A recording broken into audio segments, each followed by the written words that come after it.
Another unboxing. Tuti, tagay ko ano binili ko. Oh my God! Stella Rosa wine! Hello, grabe.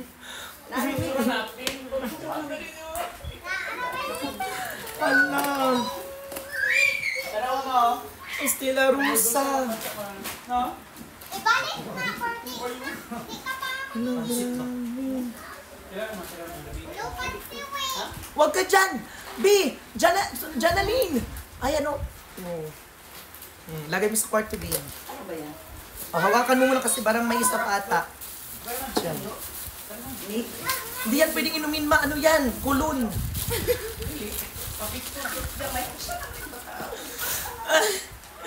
Oh my God! Stella Rosa! Another Stella Rosa, guys! Moscato! Ang dami! Ang daming Stella Rosa. Hawakan mo din.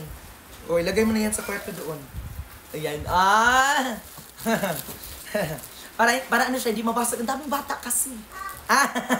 Daming bata. Bebe! Ibalik mo na yan! Bebe! Wala da. Nakamayo na sa kadi. Oh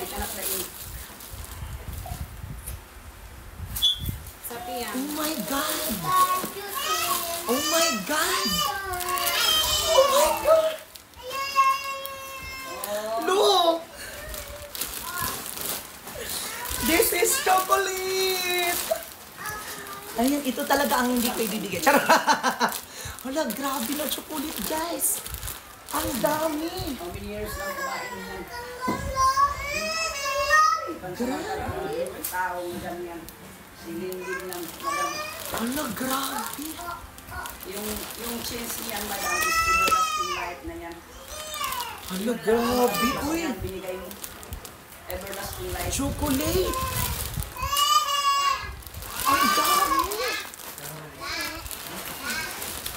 Parang unan siya kalaki.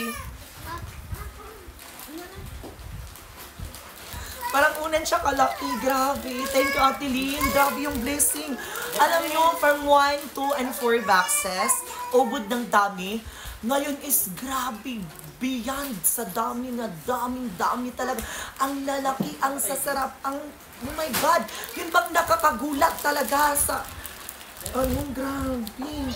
Thank you, Ate Lynn. Grabe yung pasabog sa box number 3. Guys, kung ang daming pasabog sa box 1 to 4, pero yung box number 3, ang grabe ang pasabog. Tingnan nyo nga, oh, ang dami.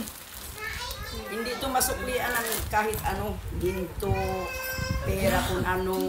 Hindi yun masuklian. Ang sukli niyan is everlasting life na yan. Ang sukli kay madam. Oh my God, oh, ito na. Ito na, guys. Ito na yung inihintay kong sabi ni Ate Lynn na ano, paano niya sa akin. Ito ang Ferrero!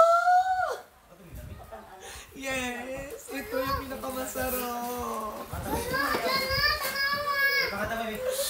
Ferrero! Mamaya, kakain tayo. Ferrero!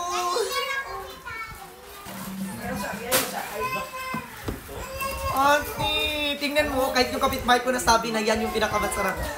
Ferrero chocolate! Napakamahal to dito, di ba? Ipula naman ang fruit. Ipula na.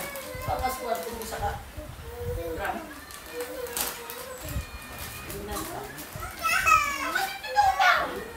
Nangaw. Ngiti sa ti. Oh my God. Ferrero chocolate. This is really my favorite. Sa princess yan. Mahal to. Sa prinsesa yan. Kuya, akin to. Oh, for Antigua may only, bawal ipabigay sa iba kasi may kasunduan. Oh, dabi, oh. For Antigua may only, from Ate Lynn family, walang dapat manghingi. Oh, sabi, di ba Ate? Oh, ilagay mo sa kwarto, ilagay mo sa kwarto. Mama! Pero tingnan mo yung bata. Hoy! May balik!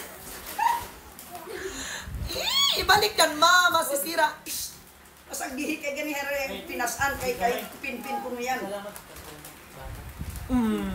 Ala! Mama! Ayan na! Oy, another ham. Another ham. Oh, nagkita siya. Oh, ha? Sweet so. Hala, iba to. Sweet so. Chunk white chicken. Sweet so. Chunk white chicken. White chicken nga grinder. Ah.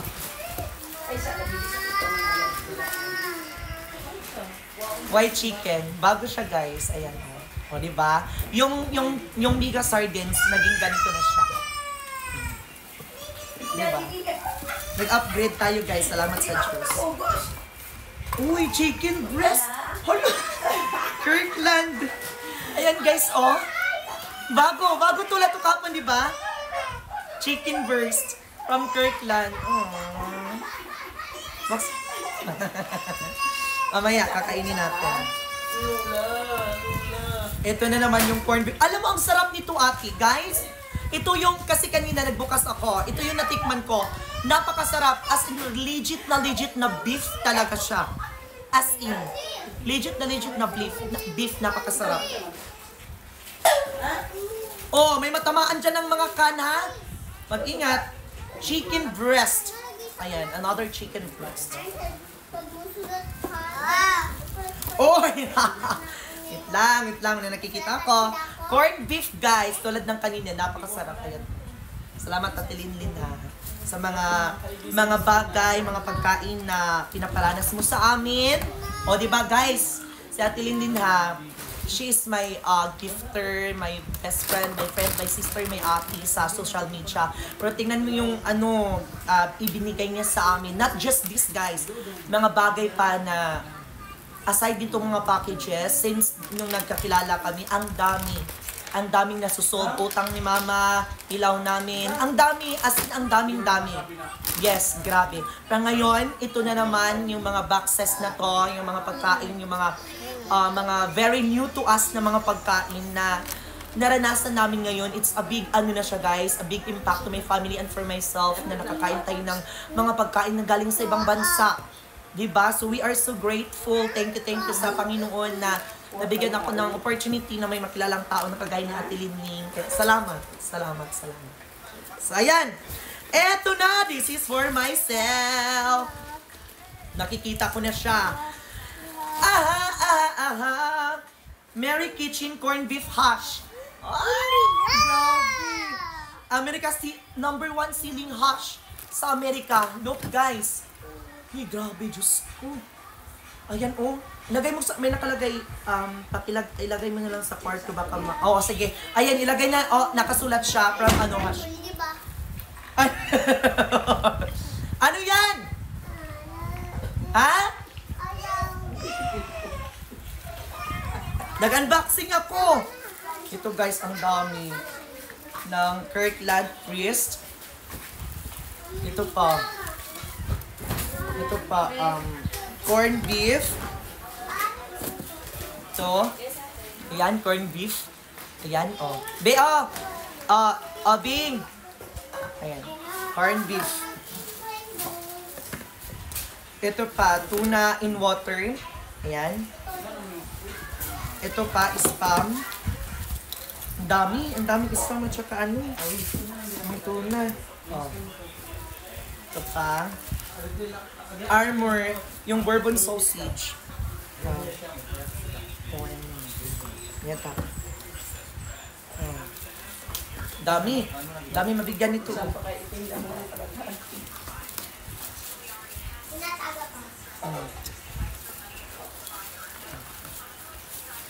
Amin sakit sa imo nga. Amin sakit. Ano man na? Ang parang may nagigatasan ko sa kanila. Kuan, nahadlo kayo ba sila ko ng Pero di ba naman ko ani sa ulit kung mga napukad visa. Ayan, this is corned beef.